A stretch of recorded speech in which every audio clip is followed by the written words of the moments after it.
I'm excited to have Laura Cavaliero here. I actually was told once that I would never get you on the podcast because this is not your favorite type of thing to do. But once I started thinking about this topic and knowing that you were taking your experience as a midwife and now also becoming trained also as a registered counselor, I'm like, this is going to be the perfect topic for Laura. So maybe I can snag her. So I appreciate you saying yes to me, begging you to talk on this topic with me today, Laura.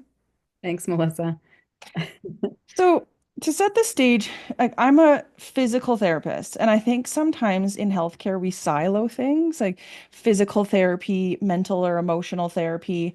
And when people come to see me, say after a birth, and I think a lot of people think of a physical therapist when they have issues like pain in their pelvis or nervousness or pain returning to sexual intercourse, leaking, heaviness or pressure, issues with their scar if they've had a C-section or their core feels weird. They think of us, but one of the first questions I ask people when they make an appointment is, tell me a bit about your birth. And Mm. I'm listening to their story and sometimes I'll ask them or I can pull out of there, does this sound like a positive thing? Does it feel like they're speaking of this negatively? Or do they just glaze over it? And it does almost doesn't seem like the big thing to them because their story tells me so much about why they might be having some of their physical symptoms. And so quite often I'll ask them, especially if tears come up or they stumble on that or they want to gloss over it. Often I'll ask them like, have you talked to anybody about this or has anyone been able to go over this with you? And because I'm not a mental health care provider, I always lean into people like yourself, Laura. And I thought today we could talk a little bit about the benefits of being able to talk through your birth or process your birth and what impacts your birth story might have on your whole well-being. So, anyways, to set the stage, that's why I'm glad that you're here with me today. I've really appreciated getting to know you and the community and being able to have just an open relationship to ask you things. Sometimes talk about our joint clients before. And I'm so happy to hear that you're able to kind of bring your experience as a midwife, like I said, into a whole nother area that's going to help so many people. So, will you tell everybody else a little bit about yourself, Laura? Yeah, absolutely. So I've been a midwife in Kelowna for 10 years, over 10 years now. And just recently finished my master's of counseling. That's the part that kind of gets me all jazzed up is the maternal mental health and what does mental health mean and what does moving into a place of resiliency and wellness after the delivery, what does that look like? And so that was why I got involved with doing my master's of counseling and just finished that in December. And I'm so excited. I was able to do my practicum with the Bridge Family Services through their Beyond the Blues program. And that was fantastic just to see the resilience of moms coming in and wanting to take good care of themselves emotionally so that they can care well for their babies. So I'm really excited to be starting this new journey. Oh, I bet. And I Down the think, like I journey. said, your special experience is going to help so many people. Curious to know then, like, why the interest? Were you seeing just like a little bit about the landscape? Like, what were some of the things that you were seeing maybe in your experience as a midwife that made you think, like, this is really valuable for people, or this is something I want to do more of, this is missing, anything like that? Hmm. I think it just seeing, just to answer that quite honestly, I think the thing that I notice is when we enter, and I speak of myself when I refer to this as well, is when we enter into new parenthood and we are not necessarily leaning into our own intuition about what does that mean? How do I take good care of myself? How do I take good care of my baby? Or and also other children if there's other children involved. And I think that the thing that I've noticed is that when we are feeling supported, when we're feeling well emotionally, that part is a little bit easier. I Mhm. think sometimes it's hard when we're carrying other emotional strains into that early parenthood and then, being able to listen and hear, kind of the struggles, the individual struggles that people are having, or that can actually help a lot with helping people move into leaning into their own intuition. And what does Mhm. that look like in new parenthood? And that's what I think kind of specifically we're talking about, in general, it's hard to become a new parent for so many things. But this is like just an extra little piece that I see some people, it's almost like they're having a hard time moving through what they just came out of, right? And I see that kind of affecting, again, their physical health, but I can also hear that they're struggling with other things. And so that's why I want to talk a little bit about how what happened in your birth can be something that is hard to move through. Mhm. Can you talk first though? Because I think that sometimes it's confusing for people to know why maybe their birth, which was seemingly a great birth for someone else, their friend or their cousin, is making them have a lot of tears or making them feel a lot of sadness. Some people are very much at peace with having a C-section, whereas other people are really having a hard time moving past that. Can you talk a little bit about why it's not the type of birth or not that, but why it's felt individually for people? Oh, yeah, that's such a good question, Melissa. I feel as if, when we are entering into any experience in our life, and certainly when we're stepping into labor and birth, is inherently intense. I mean, I would go out on a limb and say 100% of people that are in that birthing space, it's a very intense experience. But we're bringing our whole selves into that space. And so we're also bringing our histories and, the way that we see ourselves in the world, the way that we feel supported. And so I think the thing to know is that you can have the same experience. And C-section being one of them, but another experience that can sometimes feel traumatizing for people is when their birth goes very quickly. Many people might say, "Oh, that's wonderful. That's Mhm. great that your birth went so fast." And that can feel really traumatic for some people because it's the meaning that we make to it. And that part is the individual part. And so, we all see the world through our own lens, and that lens is often carries a lot of our past with us. And so I think that's why it's so individual. And one person might feel really supported in their delivery, regardless of the mode, and another person might feel really alone and scared. And Mhm. that can change your experience of it. And I think that's like such an important point for people to kind of have that validation that your experience is your experience and that you're not supposed to feel a certain way. Because I think you hear a lot of shame in that. Like, and there's so much messaging around all that matters is that you and your baby are healthy. Don't you find? I find that like there's a lot of people that will say, they're wiping away tears when they talk about their birth, but then they're really quick to try to make that transition to, but at least my baby is healthy and that's all that matters. And yeah, absolutely. But it's okay to feel so sad or to feel some regret or, disappointment. I think that there's this weird social expectation that we should be happy if our baby's healthy. I think we do that in a lot of areas of life where we just gloss over the hard things because it does put distance between the hard emotions and the experience with ourselves. And so it is a way of putting distance with that so that it doesn't feel so hard in that moment. And so But our experience matters. It just does. And of course the sort of great outcome is a healthy mom and baby, physically healthy, but the experience matters as well. The journey to get there does matter. And so I know in these discussions, like you can only speak for yourself but can you talk a little bit about and whether or not you want to pull on some past experiences or just in general, what are some things that maybe you've noticed in the past, like in different birth situations where that you've attended or you've supported someone that you've kind of it's piqued your interest, like, oh, this is someone I want to double check with, or can you just talk a little bit? I guess what I'm trying to get at is like if anybody's listening just what are some of the things that maybe you've observed in that birth that makes you think that, like I said, you want to double check with someone after, or you want to ask them some questions? Do you know what I'm asking? I think so. Let me see if my answer Yeah. reflects what you're asking.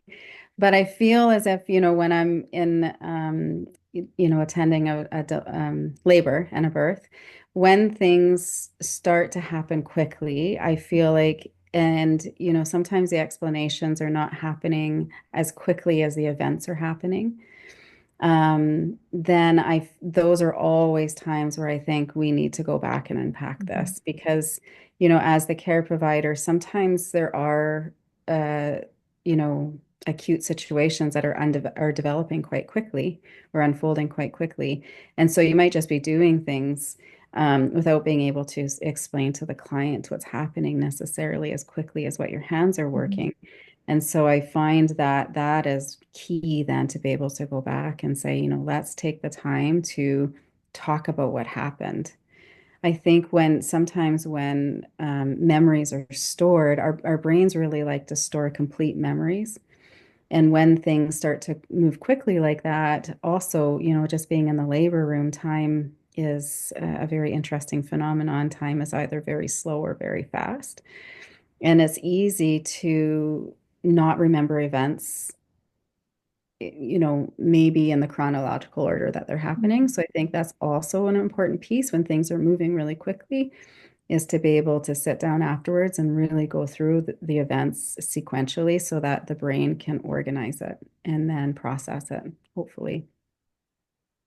And would you say then, because I think there'll be some people I can imagine that are listening to this, maybe they're preparing for their second birth, or maybe they've this some of this sounds familiar from the first time around. And I think like this is something that I get a lot of when people come in pregnancy and they're interested in the preparation aspect.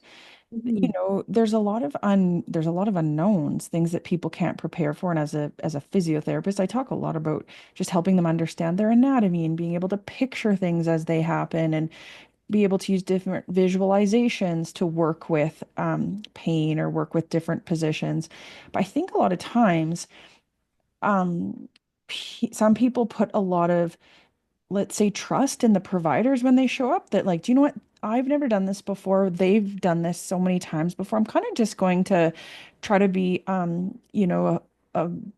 not passive, but I'm going to wait for instruction, or I'm going to wait for direction. And then the second time around, they're noticing like, oh, that didn't help me not educate myself about some of these things that might come up because, like you said, it's a little bit more of a learning curve if you haven't thought about all of these different options before. And if someone like yourself is trying to do everything quite quickly to move along with this speed, you might have to glaze over some of the details. And I guess what I'm trying to get at is the benefit, I think, of having some of these conversations before so that Mm. you can keep up with that speed a little bit more. I think I just Mhm. hear you say that and think that's what I hear a lot of second time or third time moms reflect on is I want to spend a bit more time understanding some of the things that my midwife might bring up to me so that I don't feel so shocked by these, let's say, quick turn of events, if you will. Mhm. Mhm. Um, so So yeah, we talked a little bit about some of the things that people might, like you said, the speed, or maybe let's say the type of birth, right? Anything else that you notice, like, you also mentioned too that whether or not they feel supported, Mhm. can you talk a little bit more about that? Like, what do you mean by that? Because I think a lot of times, you know, people feel that yeah, that almost like the support is different than what they expected. Can you talk a Mhm. little bit about that, maybe how that comes up? Like people expect a certain amount of support, and again, maybe if it's busy and you're thinking more about the health of the baby and the speed, you might not be able to provide as much support to this woman. Or just, can you speak a little bit more about when you talk about like less support than they needed? I think support can be along a lot of different spheres. It can be emotional support, it can be physical support, it can be informational support. So I do find, as a midwife, our role, as any healthcare provider, the role is really the informational support piece of it. So it's so important, when you do have the time, if something is not an emergency situation that's occurring quickly, which most of the time does not happen. Most of the time, there's time to have conversations where that's where you can really get into, here are the choices that you're being offered, and then really helping the client feel like they're part of that decision-making process, that they're a full and very capable partner in making choices for themselves. There's also the emotional support, of course, and that they all tie in together, really. If you feel that your healthcare provider really cares about what you have to say or think about, the choices that you're making for yourself, then, that emotional piece might be there, but also you're going to be getting that emotional and physical support from your other support people. So if you have a doula, you have your partner in the room with you, those kinds of things. The physical support would be, the actual physical support, like the hip squeezes and, having that physical presence of a person next to you. I think when someone feels unsupported, that's sometimes really tricky. You can set all the things up Mhm. that you feel, going into that space. You've hired a doula, maybe your partner's, done some childbirth education with you, so understands the physical and the emotional support. You have your care provider with you, and then you can still feel unsupported. And I think that that's that internal piece that we bring in too, is that, we want to feel safe in that space when we're in kind of that intensely vulnerable place of labor and birth.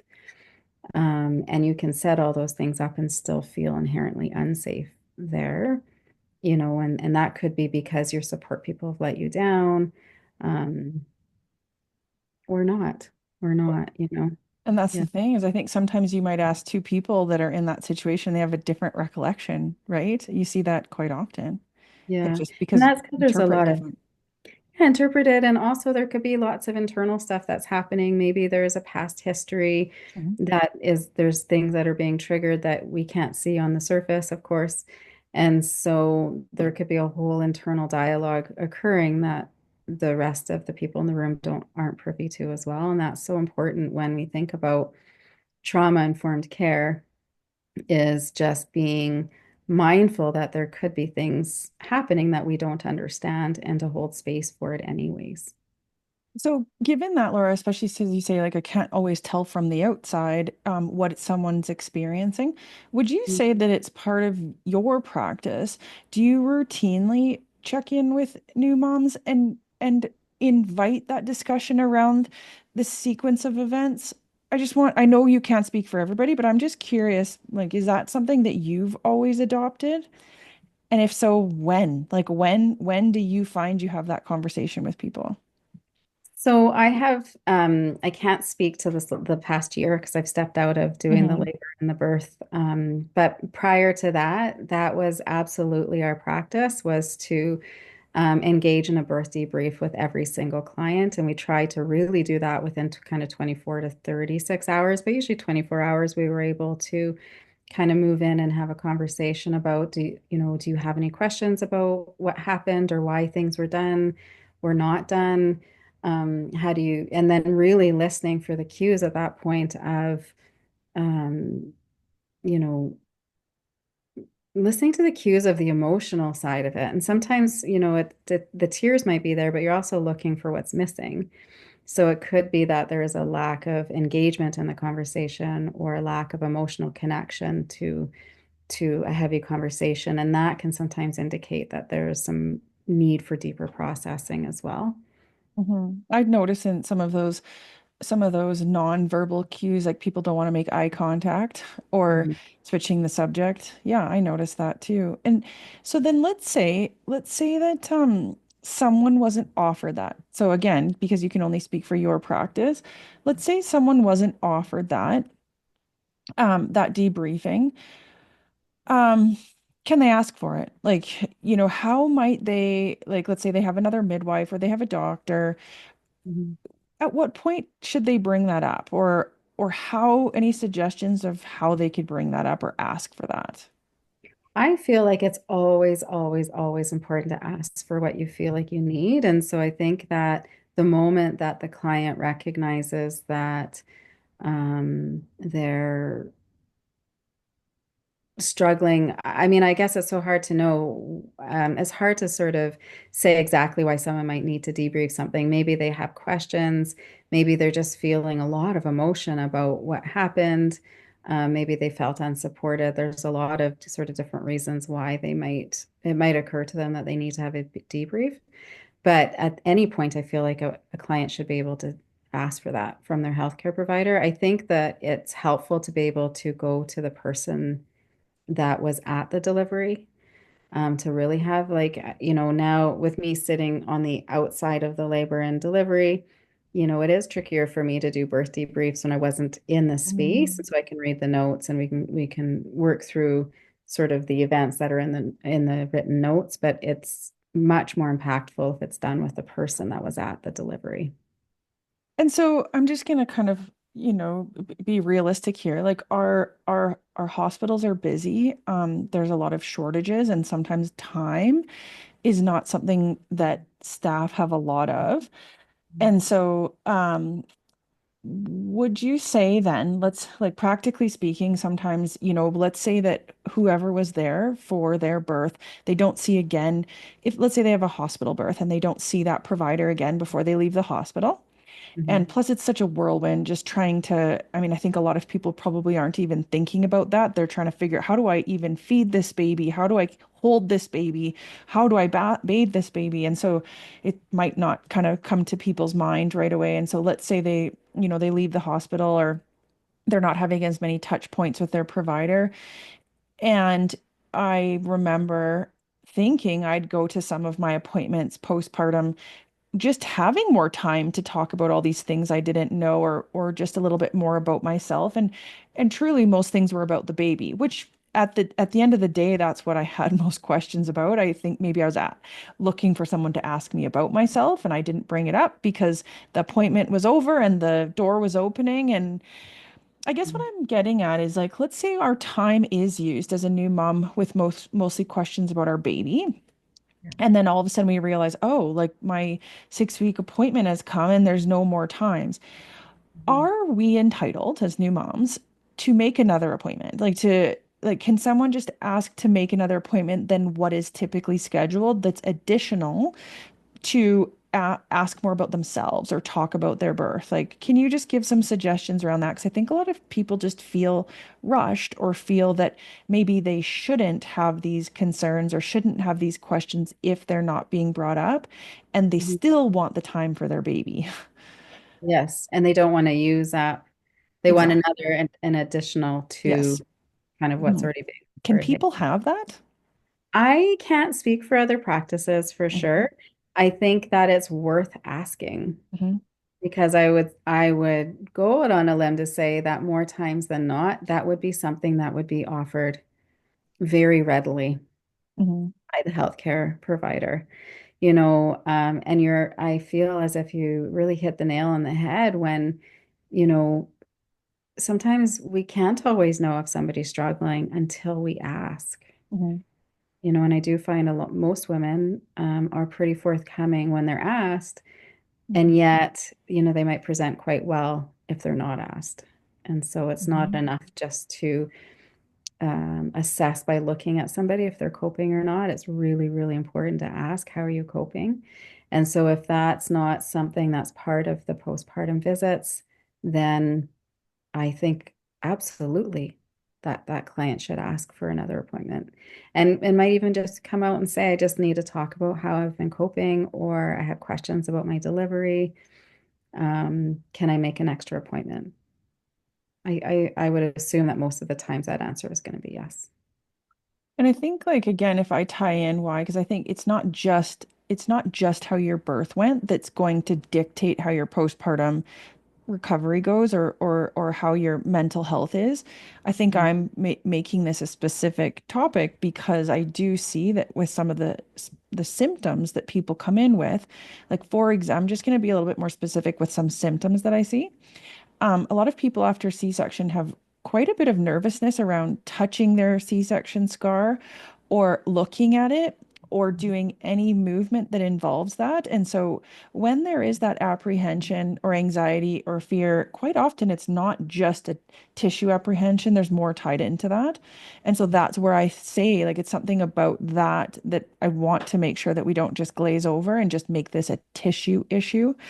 Mhm. Um, a lot of return to intercourse is a really big one that if, in the case of a vaginal birth or sometimes C-section, that the exit of that baby was not in their head positive. And so the entry of something else, whether it be a toy or a penis or a tampon, is really hard for them. And so that again, that negative connotation has sometimes come from somewhere. And so that's why, again, sometimes it's hard to just say, oh, well, you're 6 months postpartum. You should be over this by now, because the tissues themselves might be quote unquote healed, but Mhm. there's an underlying tension or a guarding or a story or a narrative. And so this is why I think it's sometimes it is actually the story or that context that can be giving some of the symptoms. Mhm. Just also too, almost like a distrust of their body. I see that a lot with return to exercise or a Mhm. return to a physical job if they have. But it's almost like a distrust with their body that they would describe started since their birth. And that's why, again, time alone doesn't necessarily change this for people. It's Mhm. very similar to when we see people that have had a sexual trauma. There's an event that changes the narrative or changes the beliefs around that area and can change how the function is after. And so that's why I'm being specific to the actual birth. That doesn't mean there's not other things too that contribute, but I do see this quite often that it's they keep coming back to, but in my birth, and I have visions of this. I can't let go of that thought of my legs being open for everybody. Like there is a lot of that. So that's why I'm being specific to this. Yeah.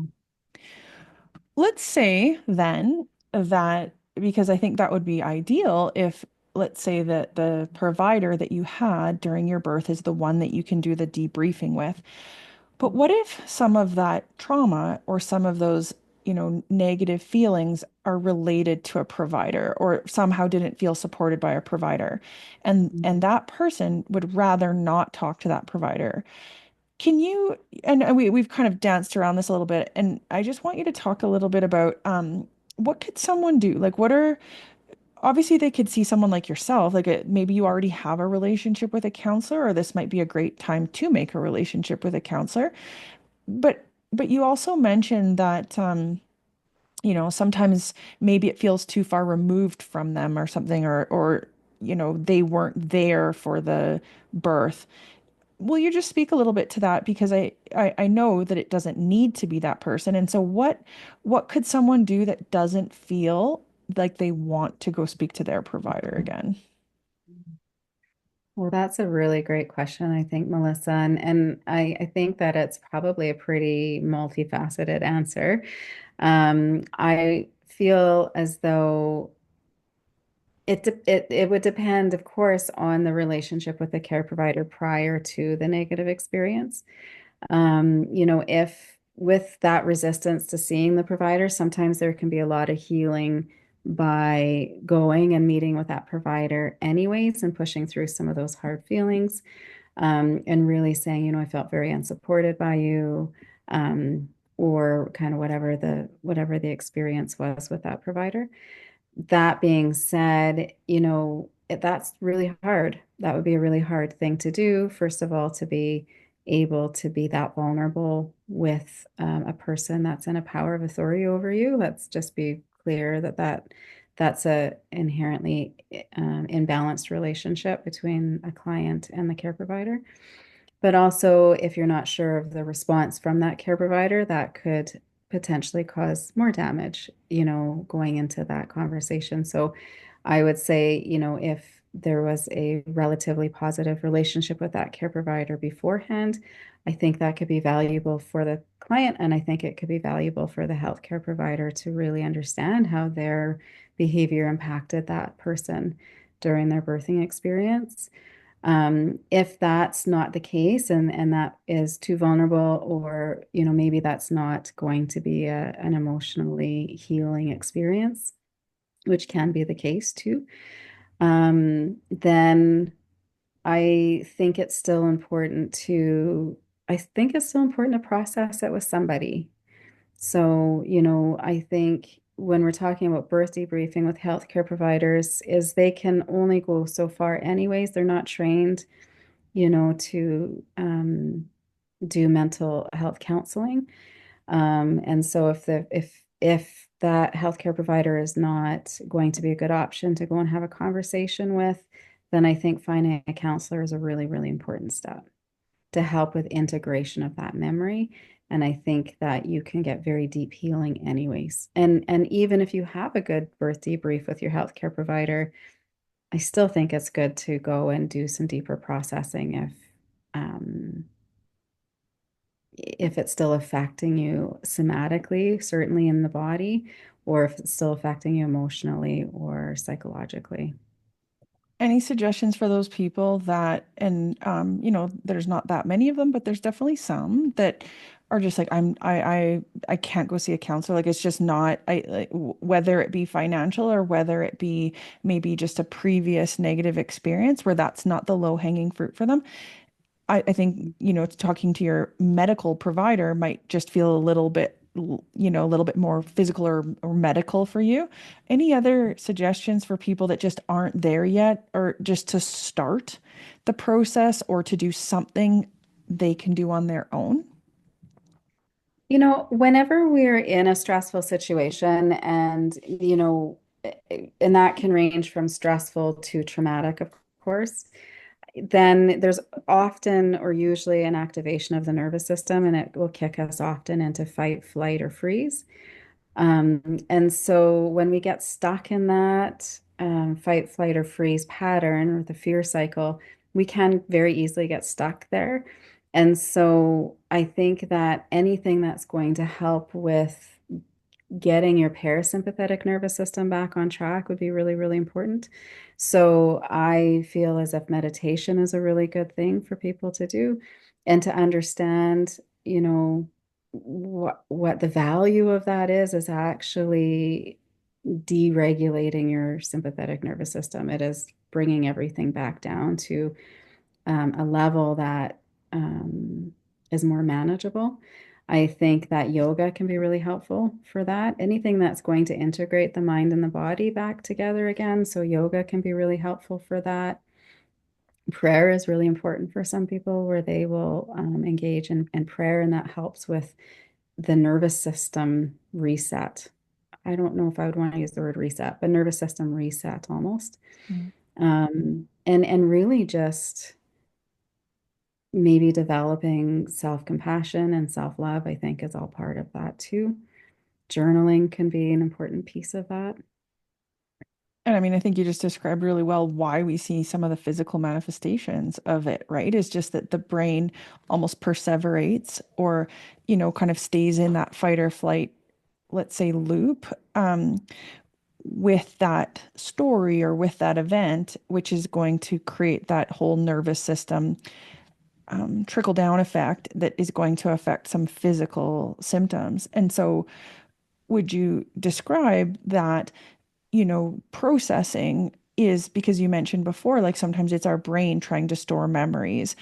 Are you saying then that like the processing just helps almost the brain get off that cycle of perseverating and put it to ease? Or can you describe a little bit more for people, like what would be like physically or emotionally and in their nervous system, what are the benefits of kind of interrupting that loop?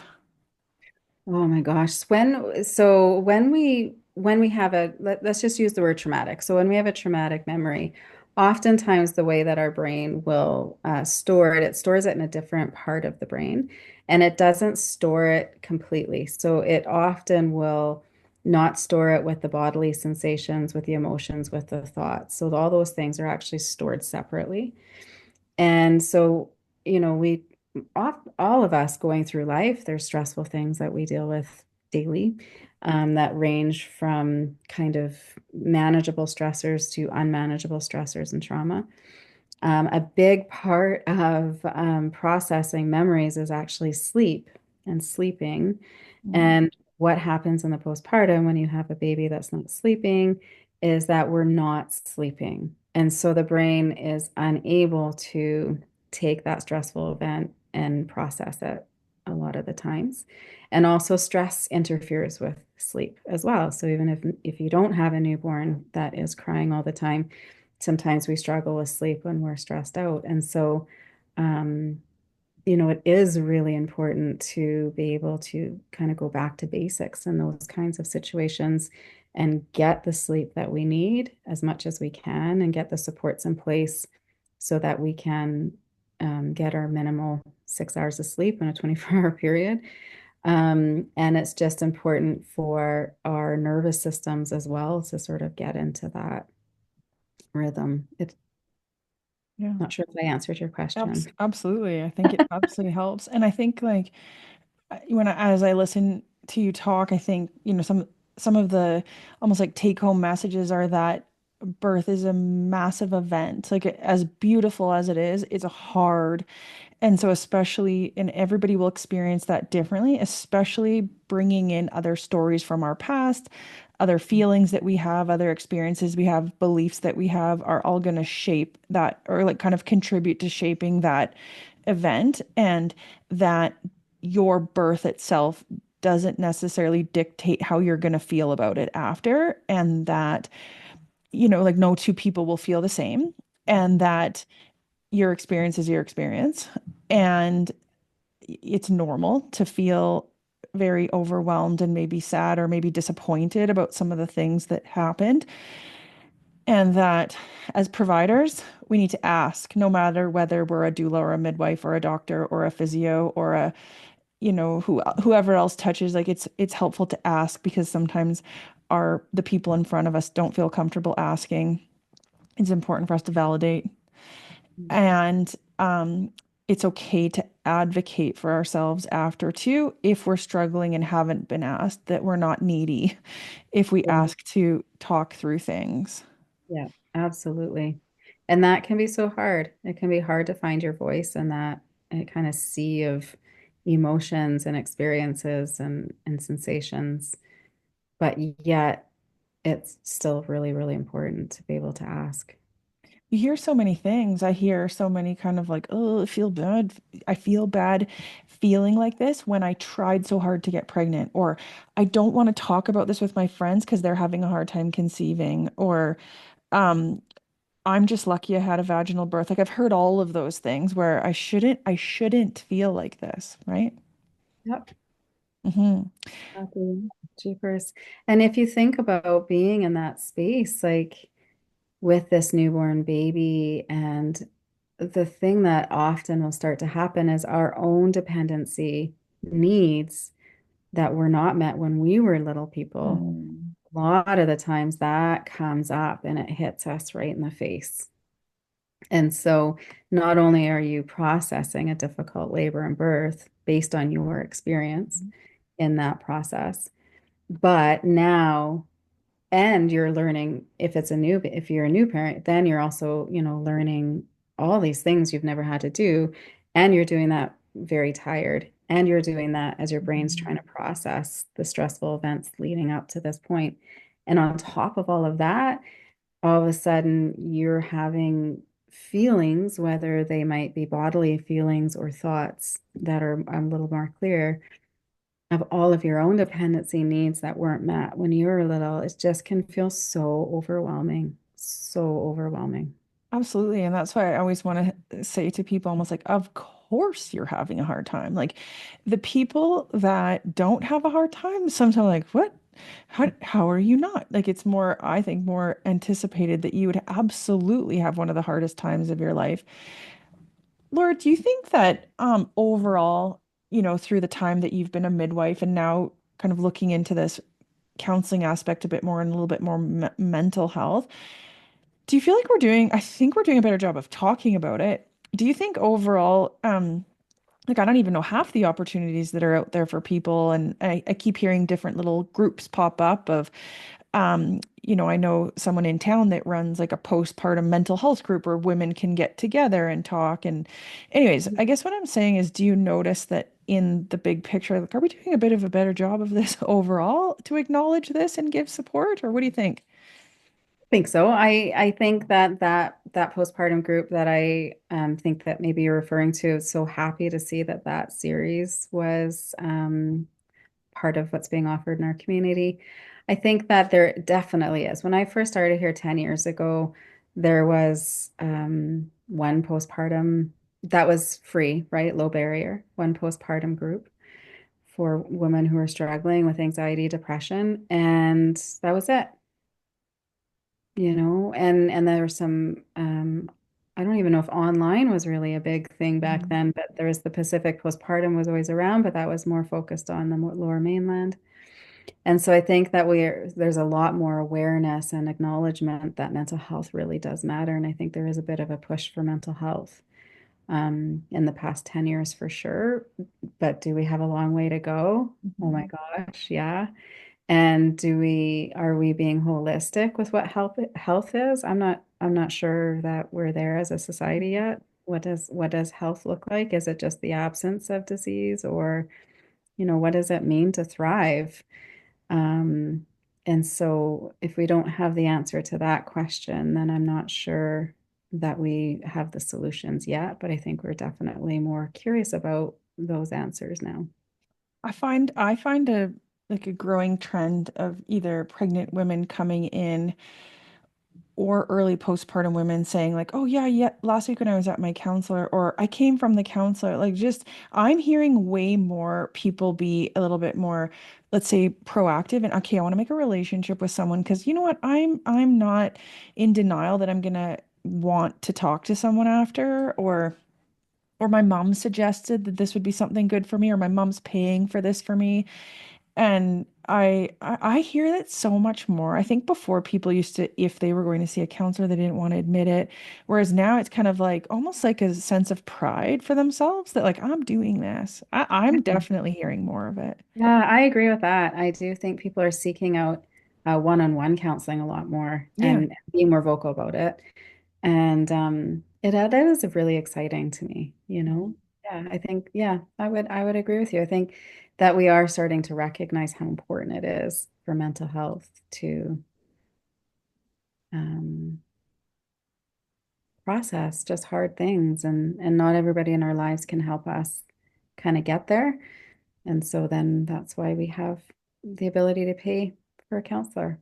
And I definitely see again, I see the physical benefits, right? That they notice too, especially I think sometimes there's an overwhelm with like, oh my gosh, I got to deal with these mental health concerns I'm having or some of these blues I'm having, and I have to deal with these physical symptoms. And I always feel so excited when they put them together and they could recognize, oh my gosh, I actually feel like the things you're telling me, Mel, are so similar to the things my counselor's telling me. Perfect. That's how it should feel. It should feel like they work together and that they're not separated. And that if you work on one aspect, you'll probably get that downstream effect of the other two. Yeah, 100%. That integration piece, I think integration of mind, mind body is something that we're just starting to talk a lot more about and maybe pay more attention to. And it's so important. Yeah, the health So, of our.